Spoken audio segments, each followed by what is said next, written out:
Naam, assalamu aleykum rahmatullahi wa barakatuh.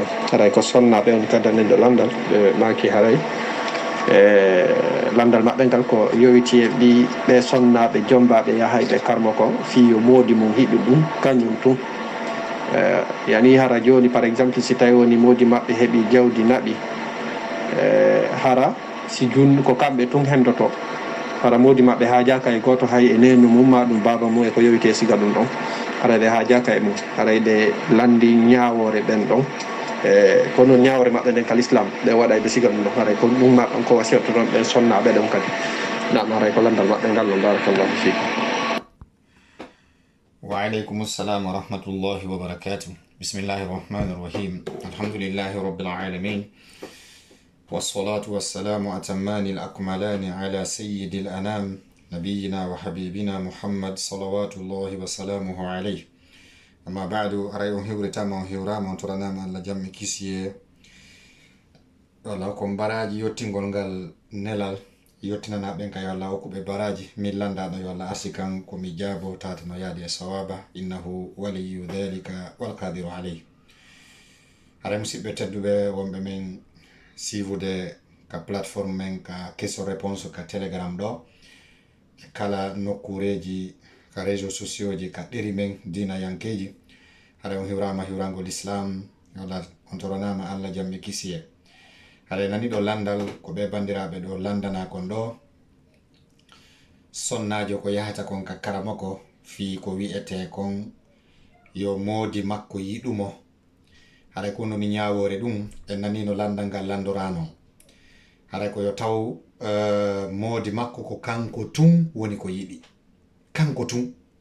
Hara kala ko moodi makko mari kon ko kanko andi fi muɗum. Hare ko marɗen ko ɓanginen ɗo wa billahi tawfiq. Haysi hewtali on étape ɗon haray fellitane hoore men wona golle julɗo non.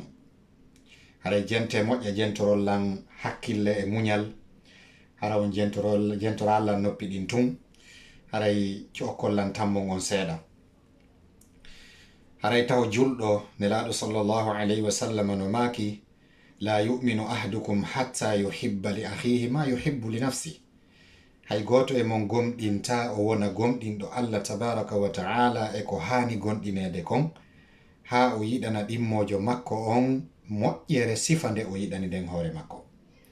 Haray noon si tawi woni o bandira hoɗo kañum Allah arsikimo kafidugol e bandiraho go Allah kafindiniɓe gorko, tawi noon kanko ko o yiɗi nde e moƴƴere fuu ɓayɗen andi pellet giggol ko moƴƴere. Hiɗen andi si tawi goɗɗo ko yo naatu aljanna, si tawi goɗɗo ko yo rew Allah, ko ma tawata ko giggol ngol ardi, ko yiɗugol Allah ngol ko no yaadi e gollal ngal, gollal ngal no yaadi e giggol Allah ngol. Ko ɗum si Allah tabaraka wa ta'ala wi ka deftere makko ba'da a'udhu billahi minash shaitani rajim, qul in kuntum tuhibbuna allaha fattabi'uni yuhibbukum Allah. Yeetoɓe si tawi ko goonga hiɗon yiɗi Allah haqiqatan, haray jokkelam Muhammadu waɗon komi wi on kon e komi waɗi kon, Allah yiɗay on. Idan en andi giggol ko ni'matu min Allah. En andi nelaɗo no maki sallallahu alayhi wa sallam ka ɓe janti moƴƴireji heewɗi jiyaɗo ɓattorta Allah hunde kaari hatta yuhibba, ha Allah yiɗamo. Si Allah yiɗimo o wonanamo noppi makko, o wonanamo gite makko, o wonanamo koyɗe makko, o wonanamo wona andirɗen noon hadise on. Donc en andi e jaka giggol ko nema fof no besonni e amour. Hay Allah tabaraka wa ta'ala khaliqul khalaiq, khaliqul makhluqati jami'a, khalaqa as-samawati wal arda wa ma baynahuma. Tawata oɗo no hatonjine ko wiyete kon amour, giggol. Haray ko hakkunde meɗen enen bani adama faible, tawata en gaynana hoore men hay hunde, woni en hatojina giggol. Donc e jaka non nde moƴƴere ɗo ko moƴƴere ɓurde mawnude e moƴƴereji ɗin. Si tawi noon woni an o julɗo a faalama monopolisude ɗum ɗo fuu waɗana hoore ma an o bandiraho, yalli haray a daariti hoore ma ka tintike hoore ma ka tintorgal, yalli haray a daari hoore ma ka tintorgal, yalli hiɗa jaɓi ko a julɗo wano peretandirɗa noon gomɗinɗo Allah ɓay mo landike mayneɗa gomɗini Allah, kono est ce que ko haala kan tun yadata e pratique on. donc nde moƴƴere giggol ko wiyete amour tawata anga falaka partage dude ɗum ɗon sendodade ɗum ɗo e goɗɗo.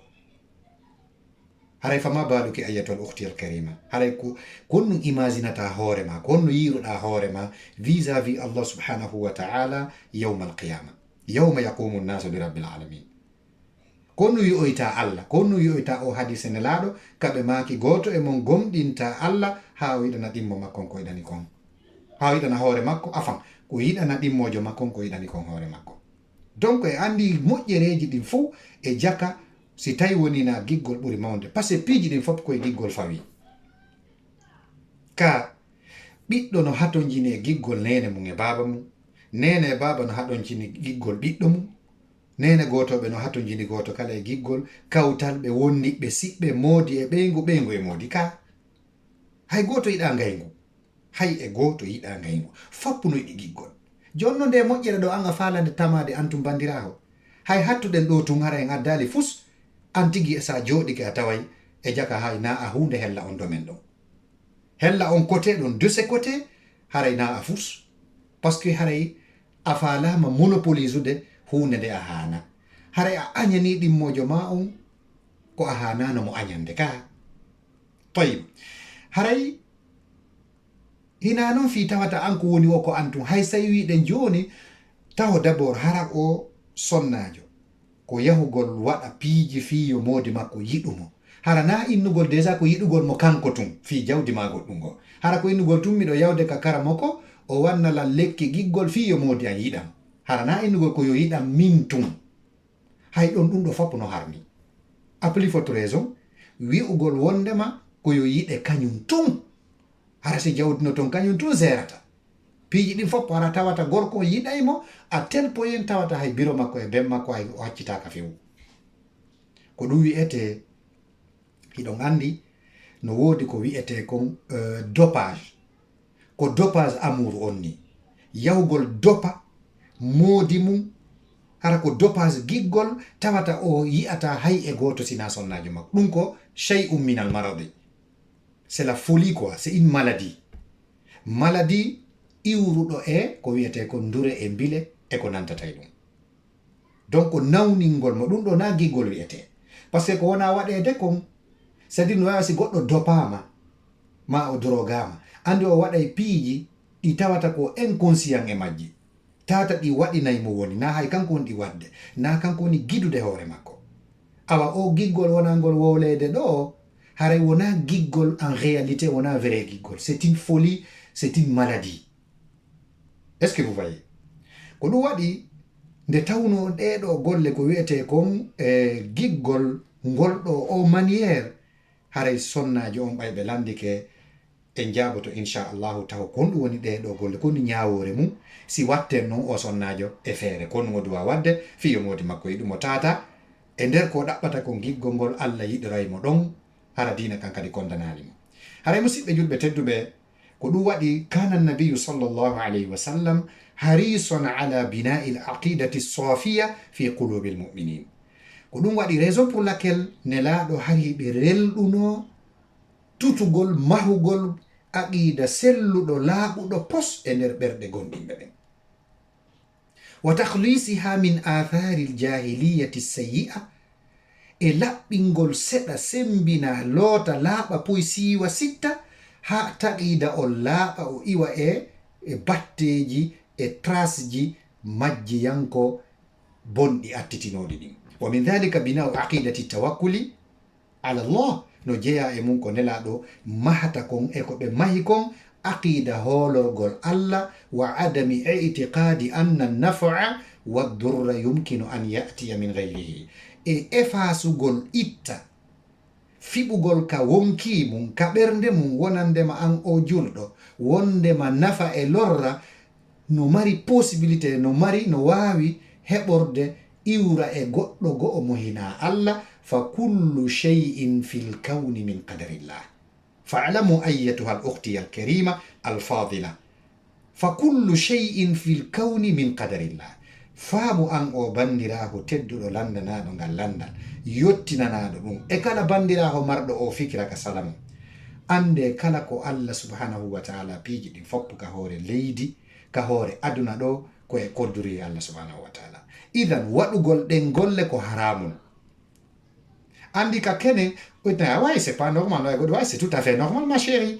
Hara copine ɓe makko ɓen way parce que mi sikka ɗum ɗo no boni yawgol parce que ko giggol wonɗa poɗude e fait modima envers toi ko modima c'est ton mari c'est ton chéri donc haray ko dewgal ma dagingal kono dareta ko boneji ɗiɗi woni ɗon taw si tawi woni an ko faalaɗa ko yiɗan tum hoore ma moƴƴere nden yiɗangol hoore ma an tum giggol modima ngol acca ɗon ɗimmojo ma haray a woni julɗo haqiqa tan haray a woni gomɗinɗo Allah طيب haray noon gollal ngal kadi kangal tigi ko ngal harmungal nelaɗo sallllahu alayhi wa sallam ɓe maaki hadithe maɓɓe inna ruqa wattama'ima wattiwalata shirkun ɓe maaki piiji tati ɗe ƴettude gotum e majji ɓay fiwota en juutin ƴetten ko haton jinɗen goyete kon attiwala andi ɓe maaki moccirgol shirku e coora ɓaleji coora jinna e waɗugol talki e piɓi ko ɗuwete tama'ima ɓe watti ɗon wattiwala tiwala ko ndu woni ɗum ko ɗum wiyete lekki muyba ko ɗum wiyete ko sonnajo ko landa kon ɗo exactement ndare musidɓe julɓe tedduɓe wallahi nelaɗo sallllahu alayhi wa sallam ko ɓe maaki kon ala hay e hunde ɓannayde on e giggol Allah ɓannayde on e yarluye Allah ɓannayde on e aljanna tawata nde wone sabu natugol mon aljanna sinami Muhammadu mi ɓanginani on ala hay e hunde ɓannayde on e tikkere Allah ɓannayde on e lette Allah wonayde sabu natoygol mon yiite sinami ɓanginani on mi rentini on kadi e muɗum ndare hay ɗum ɗon ndare a sikka e bandiraho on ka o landoto ɗon nelaɗo no jabanade en nelaɗo maki ayyatuha al uhtiyal karima wattiwalatu ko shirkun ma huwa tiwala ma ma'na tiwala wa hiya naw'un min as-sihri ɗum ko façon e shirku pa façon e mbileyagal kon woni ɗum hiya ma yuhabbibu almar'ata ila zawjiha ko nden hunde moƴƴintede fi yiɗingol sonnajo on faade e modi makko yani fiyo modi makko yiɗumo ko landa ɗo ko exactement ma ɗum waɗa e piɓol kala no waɗira foti ko e piɓol foti ko e talkuru foɓi ko e ñamete foti ko yarete foti ko irete foti ko sunnete par ce que piiji ɗi foppare no woodi façon ji muɗum no woodi woɓɓe hay sifa ɗi piiji musidɓe julɓe ɓe yahay ka o mbilejo o waɗana ɓe lekki muyba lekki giggol tawata ɗum ɗo koko waɗete e ñamete ko modi makko ñamata kon waɗe ka maafe ma ka ñiiri ma ka pla makko goɗɗum no ton wallahi musidɓe julɓe si feeñani jama on keefe rankako ko ɓe mbileɓe ɓe ndureɓe woni wadde kon kañum e bandiraɓe buy woɓɓe wallahi musidɓe julɓe ko fiilorduɓe jillidirta e lekkele gona ton woɓɓe ko maniyu jillidirta e lekkele gona ton tata noon lekkele ɗen ko ñamminteɗe e musidɓe julɓe tedduɓe kunu ala yaqin fellitane hoore mum ɗum sikke wo ala ɗum no woodi ampagay hara ko ɗum ɗo noon bandira on karamokojo makko yeetomo innaɗa naɓude waɗanamo ka ndiyam ma wannamo ka kafe ma wannamo ka ñamete makko o ñaama hara hande kay lanni ko antum o yiɗata tata noon ɗum ko jillidira kon yamoti ko fiilordu ma ɗum maniyu ma ɗum piiji salteji hara no waɗa e haytun yuqra'u fihi min as-sihri lil mahabbati aw ghayriha woɓɓe waɗa woni e piɓi mocca fiɓa wutta e hoore garawol tawata ko mooji pooɗayɗi giggol kono ta ko yowdirɗi e mbileyagal woɓɓe kadi wandi kono ƴettata ko ayeje qur'an wano joni aya yimɓe buyno gollitira on mushriki en fi yiɗingol sonnajo e fe modi makko wa alqaytu alayka mahabbatan minni aya qur'an ɓe ƴetta ɗum ɓe winda ɓe jillidira e soɓeji e salteji so ko ɗum waɗi kala karamokojo wiɗo minen ko qur'anu laaɓu ɗo ɓe windata ko fenande sifa ɗin piiji ɓe jillidira e piiji salteji woɓɓe ko sukundu woɓɓe ko ñormo ñarmare ko Allah subhanahu wa ta'ala tum andi ko ɗum e piiji ɓe ƴetta aya qur'an ɓe jillidira e sukundu, ma ɓe jillidira e fiilordu, ma ɓe jillidira e maniyu. On aya buyno gollitira on. ɓeyna menen ko qur'anu laaɓuɗo mi woni windude. ɓe nayno aya o yawndare suratu kariwol, wa algaytu alayka mahabbatan minni. Subhanal khaliq. Donc ɗum ɗo shirkun nelaɗo maki ko shirku. kullu hadihi l umuri wa shirkun, ɗiɗo piiji foppo ko shirku. لأن اتخاذها يدل على اعتقاد تأثيرها وهو يفضي إلى الشرك لا شك فيه. sabu gollitirgol ɗiɗo piiji no tindina e fiɓugol hoolagol battingol ɗiɗo wonde maɗi pooɗanayi sonnaji on giggol fiyo moodi makko yiɗumo. ɗum ɗo noon ko naɓay ɗum neɗɗo on bandirawon e faade shirku. Allah subhanahu wa ta'ala no wawi jarribade koy jaabo few gorko heɓa folie min non c'est une maladie, c'est une folie, wona giggol abadan, parce que no wawi si goɗɗo dopama, o yi si goɗɗo dopama dopage, o ƴetti dopage, o waɗay hay hunde tonintaɗa makko tata no feƴƴi hay force makko on, parce que ko dopage o woni mo waɗinde. awa ɗo kadi ko dopingol oti, c'est à dire ko bilɗorgol mo giggol. est ce que vous voyez? ko ɗum si imamu hafidhu ibn hajar al asqalani ɓe maki attiwalatu bi kasril muthanna wa fatihil wawi wallami mukhaffafan shay'un kanat al mar'atu tajribu bihi mahabbatu zawjiha. donc ɓe hafidhu imamu hafidhu ɓe maki ko wi'ete tiwala sabu waɗugol ngol pocal leylewal, on faami, e ko nantata e ɗum ɗon. ɗum ɗo ko ɗum sonnaɓe ɓen ka jahiliya e depuis ka jahiliya ko ɗum ɓe yahayno ɓe moƴƴinanema, ɓe moƴƴinana hoore maɓɓe fi pooɗugol giggol moodi maɓɓe ngol yo yiɗuɓe. wa huwa darbum mina sirki, ɗum ko jeeya ɗum aw mina sihri, ko jeeya ɗum e noneji koyete mbireyagal ngal. cheikh abdourahman ibn al-hasan aw ibn husan rahimahullah ɓe maki ka deftere tende fathul majid, ɓe maki wa kana min ashirki lima yuradu bihi min daf'i al-madar wa jalbi al-manafi' min ghayri llahi ta'ala. ɓe maki e nde deftere wiyetende fathul majid wondema laatinoke no jeeya e shirku, no jeeya e shirku konko fandorte pooɗirgol, yani duñirgol lorra pottina ma pooɗirgol nafa ɓanna.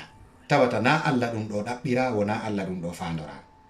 yani joni modima no anyuma no ɗumanni wi aɗa yaade ka karamo ko fi joni o waɗani fi ngo ngaygu iwa andi ka ken ayna bon ɓay tun ko ɗuma sa imaginali ayna way c'est normal parce que mo añilan simi yay goɗɗo ittanila ɗum ɗo façon no ittiri wo je m'en fous mi yo ngaygu ngun iwu tun ko shirku non bandirawo ma o miɗo faala yo yiɗam parce que ko modian c'est mon mari, c'est normal so yiɗilan haray suis contente, donc je m'en fous kala ko o waɗi mi yo mi heɓu tun giggol modian. haray andu hay sa heɓi konko faalaɗa andu ko shirku billahi, wa man yushriku billahi fakad harrama allahu alayhi aljanna wa ma'wahu an-nar wa ma lidh-dhalimina min ansar.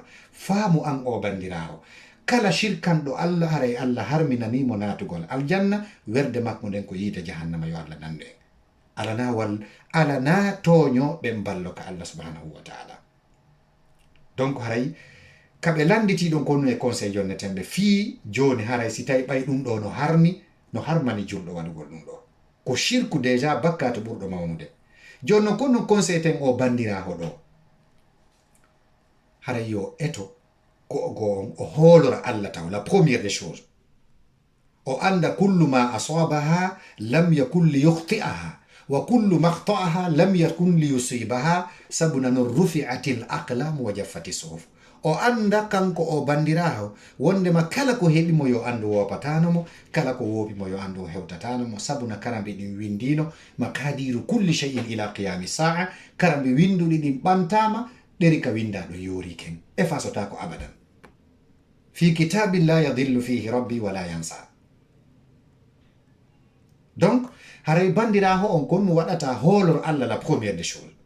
ɗiɗi on toroɗa Allah o du'a ɗo, tinnoɗa oɗo ka sujuduma e kala ka andituɗa allahumma habbibni ila zawji, allahumma habbibni ila zawji wa habbibhu ilayya, allahumma allif bayna qulubina, allahumma jal bayni wa bayna zawji mawaddatan wa rahma.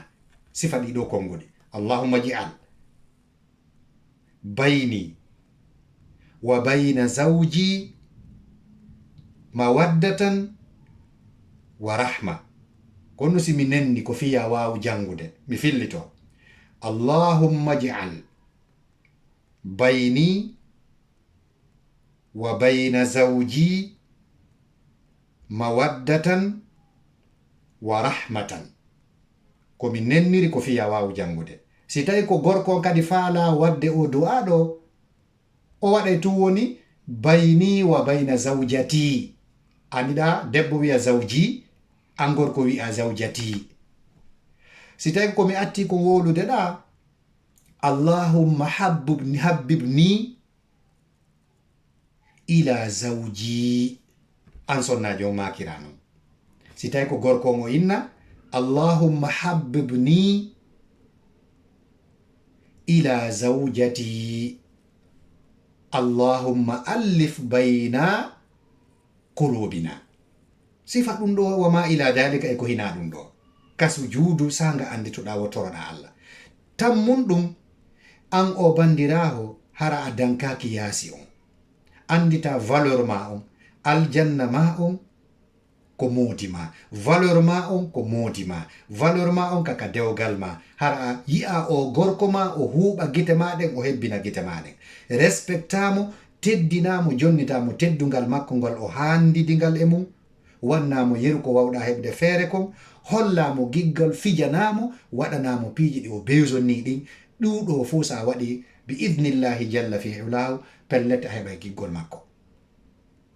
kono la plupart hande comportement ji buy bandiraɓe buy vis-à-vis moodi maɓɓe ɓay yeetama gorko e debbo fof ko gore. hare comportement ji maɓɓe ɗin no jeeya e ko woni addude en e ponso pensa e ko wiyete kon yeddodiral e mankude giggol hakkundeji maɓɓe. sabuna comportement ji ɗin no battinde moƴƴa musidɓe julɓe tedduɓe. haray hula allah subhanahu wa ta'ala yewta moodi ma yewtereji welɗi, yewtereji wallintinayi ɗimo ɓernde. tawata so heɓi muskila a assistaymo, yewtamo e ɓattoɗamo, montanamo moral ɗon. hara nayi a ɓeydanmo susi. hara townitaki si a bonnimo wigol excusagol yeeso makko. hara townitaki. la plupart bandiraɓe buy hande hayɓe waɗi bêtise moodi maɓɓe ɓe torotako yaafuye. ɓe wakkili caŋade ɗon. haray ko ɗum mi mari komi conseillé. haray noon komi conseille ma ɗo kon c'est pour toi même. wallahi hiɗa wawi wadde arrogance yagal e orgueilleuse yagal wiya an ti tan fou, mais a yiwa on ɗon kadi yaha nokku goo sa changeali comportement ma on ko noon jindirta ɗon ha nawiya yo allah dandu. donc haray ko ɗum woni lekki kin terto yahugol ka karamo ko fii ɗum ko shirku ko haramun. mi addanima hadithe mo nelaɗo sallllahu alayhi wa sallam maaki on e ko hina ɗum ɗo lannata. donc haray bandiraɓe tedduɓe ko ɗum ɗo mi marno ko mi ɓeyditana o bandiraho landiɗo ɗo e onon kala bandiraɓe marɓe o situation ɗo yilte e ɗin domaine ji wotan yahut few. donc ɗum ɗon no harmi. haray guere maniére go no heɓiron giggol modiɓɓe mon ɓen wano wirɗen noon e ko hina ɗum ɗon, wano no jewtirɗen noon janga ɗi du'aji ɗi wolɗen ɗon inchallahu. haray ko ɗum ɗo marno kon ɓankina si yaadi e sowaba ko immorde allah. si faljire woni mum haray ko min sayidu woni ko falji. wallahu ta'ala a'lam. wassalamu aleykum wa rahmatullahi wa barakatuh.